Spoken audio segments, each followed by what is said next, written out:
ha. Ito mga kabibig, ang susunod nating pag-usapan. Ito na ha. Ito daw ang bagong Pilipinas na mukha. Ito daw ang mga bagong Pilipinas na under sa slate ni Pangulong Bongbong Marcos.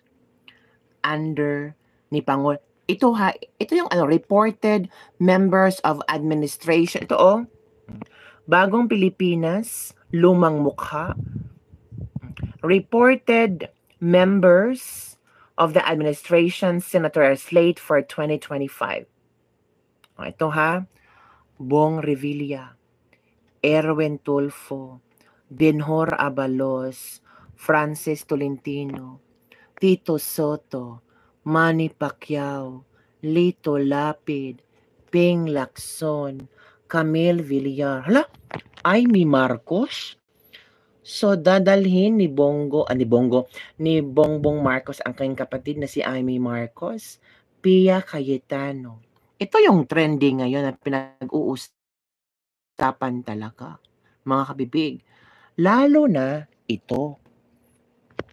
Sabi ng iba, kaya pala, hindi iniaway ni Amy ang kanyang kapatid. Puro lang siya parinig.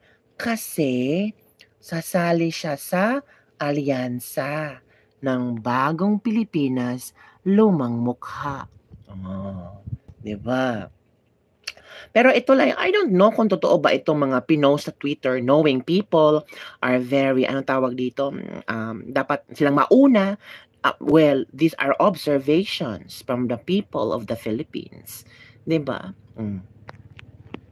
Kaya pala mga kapipi, may Lakas MCD, may NPC, Nationalista Party, Independent, and sa PDP, si Francis Tolentino.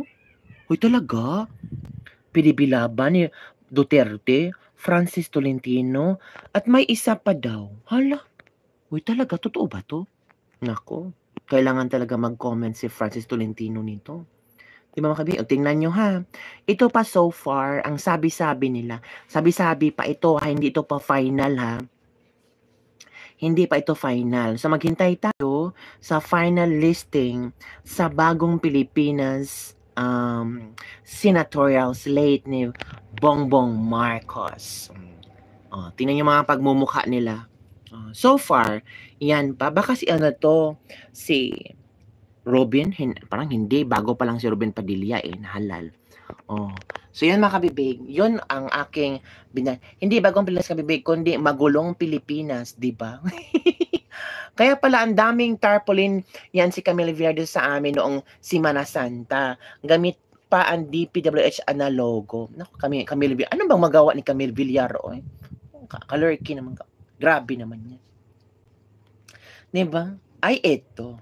Ito ang napakagandang report na talagang matatawa kayo kay Tatay Digong Duterte. Grabe si Tatay Digong. Hindi talaga nagpapigil.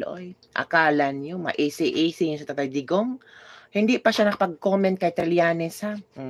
Hindi pa siya hintayin natin mag-comment si Tatay Digong kay Trillanes. Nako, si Tatay Digong nag-comment na kay Dilima. Hindi ko na-report yan kasi ayoko mag-report kung kay Dilima.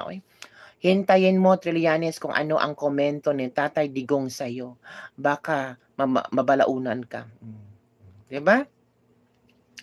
Kabibig, naglabasan na naman mga tropang politiko, paparamdam mga basura, kawatan, Pilipinas ka. Ito na, Brother Lino, nandito na naman. Iyak tulad ngayon. Please, voters, be careful on choosing your senators. Totoo. Ito, chika ko sa'yo ka FB, sige nga, ichika mo nga tropang dabawen niya. Ichika mo, puro ka na lang chika dyan. I-comment mo sa aking FB. Alam mo naman yung FB page ko, di ba? Diba? I-comment mo. Oo.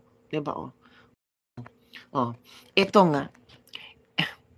Nako. Tingnan nyo, Sino kayang hindi takot na, hala, salamat Marivic Rodriguez sa pamigay mo ng $5.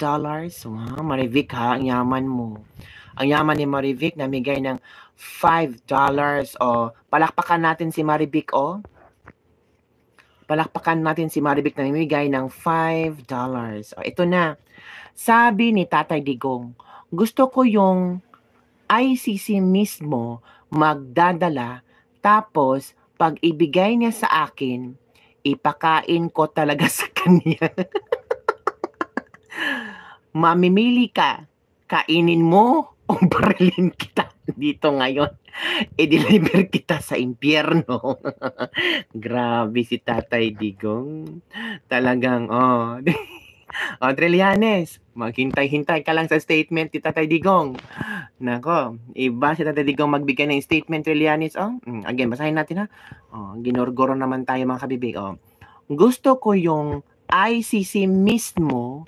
Oh, gusto, baka ang anak ko, nako. Gusto ko yung ICC mismo magdadala. Tapos, pag ibigay niya sa akin, ipakain ko talaga sa kanya. Mamili ka, kainin mo. O barilin kita ngayon, i-deliver kita sa impyerno. Iba talaga si Digong, no? Talagang natatawa. O ano kaya masasabi ni Digong kay Trillanes, no? O sabi niya, gusto ko si Trillanes ang magdala sa akin ng supina. Nako, Trillanes, maganda-handa ka sa komento ni Tatay Digong. Yung bibig ni Tatay Digong, iba talaga. Parang Armalite yan, di ba? Ano na, bahala na kayo. Basta, ano ang komento yun dito mga kabibig? Sinong hindi matatakot na ICC na yan? Nako, yung magdadala ng ICC warrant of arrest, nako, wag mo na lang subukan.